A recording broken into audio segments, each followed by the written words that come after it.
The killer is stealthy, intelligent, to rare. ఎవరు ఈ jaguar? Jaguar ఈ సినిమాకి మొదటి నుంచి ఫుల్ హైప్ ఉంది. ఎందుకంటే ఈ సినిమాతో అసోసియేట్ అయిన నేమ్స్ అంత పెద్దవి కాబట్టి.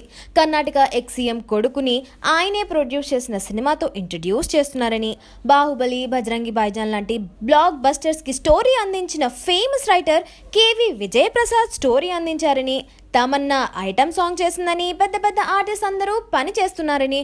సో ఇంత హైప్తో రిలీజ్ అయిన ఈ సినిమా జాగ్వార్ ఎలా ఉంది చెప్పేస్తా. Hi, this is Kajal and welcome to India glitz movie review. The killer is stealthy, intelligent, to rare.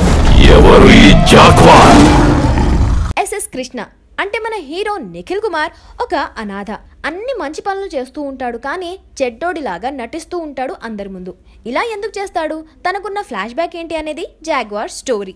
Nikhil Kumar ఫేస్లో చాలా రిజిడ్నెస్ ఉన్న, ఎక్స్ప్రెషన్స్ని సరిగ్గా పలికించలేకపోయినా డాన్స్ అండ్ ఫైట్స్ మాత్రం ఎరగొట్టేశాడు. బాడీ కూడా బాగానే బిల్డ్ చేశాడు. అక్కడక్కడ మన తెలుగు హీరో సందీప్ కిషన్ లాగా కూడా అనిపించాడు. స్టార్టింగ్లో కొంచెం ఇబ్బందిగా ఉన్నా చూడగా చూడగా ఓకే అనిపించాడు. But he has to work a lot on his facial expressions.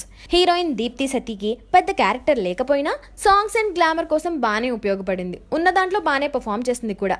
Jagapathi బాబు, రావు రమేష్, రమ్యకృష్ణ, సంపత్ రాజ్, ఆదిత్య మీనన్, ఆదర్శ్, చాలా రోజుల తర్వాత ఆదర్శ్కి ఒక మంచి క్యారెక్టర్ వచ్చింది and he has given the best. అందరూ బాగా పర్ఫామ్ చేశారు. విద్యుల్లేఖ రామన్, బ్రహ్మానందం, సాధు కోకిల కామెడీ చేసే ప్రయత్నం కూడా చేశారు.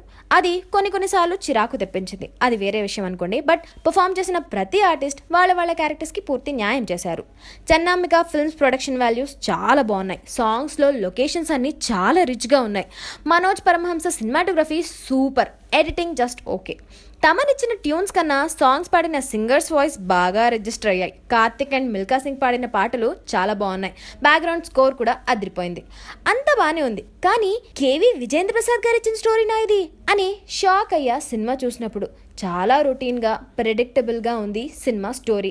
సినిమాలో రావు రమేష్ అండ్ రమ్యకృష్ణ ఎపిసోడ్ వచ్చినప్పుడు మాత్రం ఎమోషన్ కోషెంట్ బాగానే ఉందనిపించింది. బట్ అక్కడ తప్ప సినిమాలో ఏ ఎమోషన్ సరిగ్గా వర్కౌట్ అవ్వనే లేదు. ఎస్ఎస్ రాజమౌళి గారి దగ్గర అసిస్టెంట్ డైరెక్టర్గా వర్క్ చేసిన మహాదేవ్ డైరెక్షన్ బాగానే ఉంది, కానీ డ్రైవింగ్ ఫ్యాక్టరే ఏమీ లేదు అనిపించింది. సుమోలు, కార్లు, బైక్లు గాల్లో లేచిపోతూ ఉంటే బి గోపాల్ రెడ్డి సినిమా చూస్తున్నానా అన్న డౌట్ కూడా వచ్చింది మధ్యలో.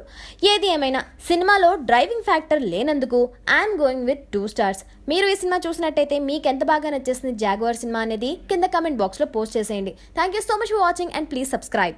నాకు సామాన్య ఒక మానవుడి కన్నా మేబీ ఒక 5% ఎక్కువ నాకు టెంపర్ ఉండొచ్చు. కళ్యాణ్ కూడా చెప్పాడు నాకు, నువ్వు ఎప్పుడు చేయాలనుకుంటే ఒక స్టోరీ. సూపర్ బాగుంది. మూవీ హైప్ బాగుందండి. Commercial movie out and out బాగుంది. యావరేజ్. సూపర్ బాగుంది. మూవీ హైప్ బాగుంది. కమర్షియల్